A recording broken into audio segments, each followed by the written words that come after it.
اسلامی سال کی شروعات محرم مہینے سے ہوتی ہے۔ شروع سے ہی یہ مہینہ بڑا قابل احترام اور مبارک رہا ہے۔ اللہ پاک نے قرآن مجید میں جو 4 حرمت والے مہینے بیان فرمائے ہیں ان میں سے ایک محرم بھی ہے۔ کربلا کے تاریخی واقعے کے بعد اس مہینے کی اہمیت اور بھی بڑھ جاتی ہے۔ تاریخ بتاتی ہے کہ کوفہ والوں کے بے حد اصرار پر ہی حضرت امام حسین رضی اللہ تعالیٰ عنہ مدینہ سے مکہ اور پھر وہاں سے کوفہ کے لیے روانہ ہوئے۔ حج کا موسم تھا۔ مکہ اور مدینہ کے مخلص احباب نے آپ کو کوفہ جانے سے روکنے کی بھرپور کوششیں بھی کیں اور سمجھایا کہ کوفہ کے لوگ بھروسے کے لائق نہیں ہیں۔ انہوں نے آپ کے والد حضرت علی رضی اللہ تعالیٰ عنہ اور آپ کے بھائی حضرت امام حسن رضی اللہ تعالیٰ عنہ کے ساتھ بھی بے وفائی کی ہے۔ حضرت عبداللہ بن عمر، حضرت عبداللہ بن عباس، حضرت عبداللہ بن زبیر اور حضرت عبداللہ بن جعفر جیسے عقیدت مندوں نے آپ کو کوفہ جانے سے روکنے کی ہر ممکن کوشش کی اور بتایا وہاں پر آپ کے بھیجے مسلم بن عقیل کو بھی شہید کر دیا گیا ہے۔ حالانکہ کوفہ کے ہزاروں لوگ آپ کے نام پر بیعت کر چکے تھے، پھر بھی وہ سب بدل گئے ہیں۔ اتنا کچھ کہنے کے باوجود حضرت امام حسین رضی اللہ تعالیٰ عنہ نے اپنا سفر جاری رکھا اور 2 محرم سن 61 ہجری کو کربلا میں پہنچ ہی گئے۔ کربلا میں پہنچ جانے کے بعد یزیدیوں کی طرف سے بیعت کا مطالبہ شروع ہو گیا۔ آپ انکار فرماتے رہے، یہاں تک کہ 7 محرم کو تو آپ پر پانی بھی بند کر دیا گیا تاکہ آپ کسی نہ کسی طرح مجبور ہو کر یزید کو اپنا خلیفہ تسلیم کر لیں، لیکن حق کے عمل بردار حضرت امام حسین رضی اللہ تعالیٰ عنہ ناحق کی بیعت سے انکار فرماتے رہے، یہاں تک کہ 10ویں محرم یعنی عاشورے کی رات آ گئی۔ آپ نے جب یقین فرما لیا کہ یزیدی میرے خون کے پیاسے ہو چکے ہیں تو آپ نے اپنے ساتھیوں کے سامنے یہ تقریر فرمائی: میں اللہ کی حمد بیان کرتا ہوں اور دکھ تکلیف اور راحت میں اس کا شکر ادا کرتا ہوں۔ اے اللہ، میں تیری حمد بیان کرتا ہوں کہ تو نے ہمارے نانا جان کو نبوت بخشی، ہمیں کان دیے تاکہ ہم تیری باتیں سن سکیں، آنکھیں دی تاکہ تیری نعمت دیکھ سکیں اور دل عطا فرمایا تاکہ ہم سوچ سمجھ سکیں۔ میرے رب، تو نے مجھے قرآن کا علم عطا فرمایا اور دین کی سوجھ بوجھ عطا فرمائی۔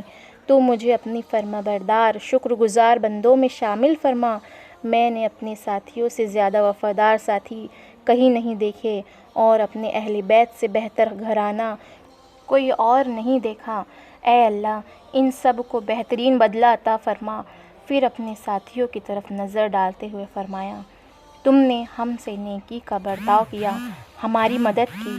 کل کا دن میرے اور میرے دشمنوں کے بیچ فیصلے کا دن ہے۔ انہیں صرف میری ضرورت ہے، وہ فقط میرے خون کے پیاسے ہیں۔ اس لیے میں تمہیں خوشی خوشی واپس چلے جانے کی صلاح دیتا ہوں۔ اگر تم چلے جاؤ گے تو مجھے کوئی شکایت نہیں ہوگی۔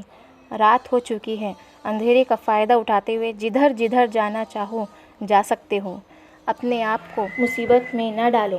اتنی بات سن کر سب نے ایک ساتھ ہو کر جواب دیا: ہم آپ کے بعد زندہ رہ کر کیا کریں گے؟ اللہ ہمیں ایسا دن نہ دکھائے۔ کوئی بھی آپ کی جان بچانے کی خاطر آپ کا ساتھ چھوڑنے کے لیے تیار نہیں ہوا۔ صبح ہوئی۔ کربلا کی زمین سورج کی کرنوں سے رنگین ہو گئی تھی۔ دشمنوں کی طرف سے للکاریں آنے لگیں۔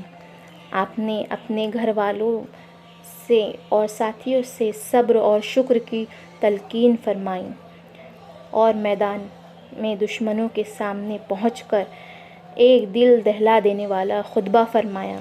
آپ نے فرمایا: الحمدللہ، اے لوگو، جلدی نہ کرو، پہلے میری بات سن لو۔ مجھ پر تمہیں سمجھانے کا جو حق ہے اسے پورا کر لینے دو، اور یہاں میری آمد کی وجہ سن لو۔ میں آیا ہی نہیں ہوں بلکہ میں بلایا گیا ہوں۔ اگر میرے ساتھ انصاف کرو گے بڑے خوش نصیب انسان ثابت ہوں گے، ورنہ تمہاری مرضی، تم اور تمہارے ساتھی جیسا برتاؤ کرنا چاہو کر سکتے ہو۔ اللہ میرا مددگار ہے، وہی اپنے بندوں کا مدد کرتا ہے۔ تم سب مجھے اور میرے خاندان کو اچھی طرح سے جانتے ہو۔ میں تمہارے نبی کا نواسا ہوں۔ میرے نانا جان نے ہم دونوں بھائیوں کو جنتی جوانوں کا سردار فرمایا ہے۔ اسی طرح بہت سی باتیں بیان فرما کر حضرت امام حسین رضی اللہ تعالیٰ عنہ نے مال و دولت اور حکومت کے لالچی یزیدیوں کو خون خرابے کے بھیانک انجام سے ڈرا کر ظلم و ستم سے روکنے کی بھرپور کوشش فرمائی، لیکن کیا کیا جائے، ان کی آنکھوں پر تو پردے پڑ چکے تھے، ان کے دل پر عزت، شہرت، دولت اور کرسی کا بھوت سوار ہو چکا تھا۔ وہ کوئی حق کی بات سننے کے لیے تیار ہی نہ ہوئے، یہاں تک کہ آپ کو شہید کر کے ہی دم لیا۔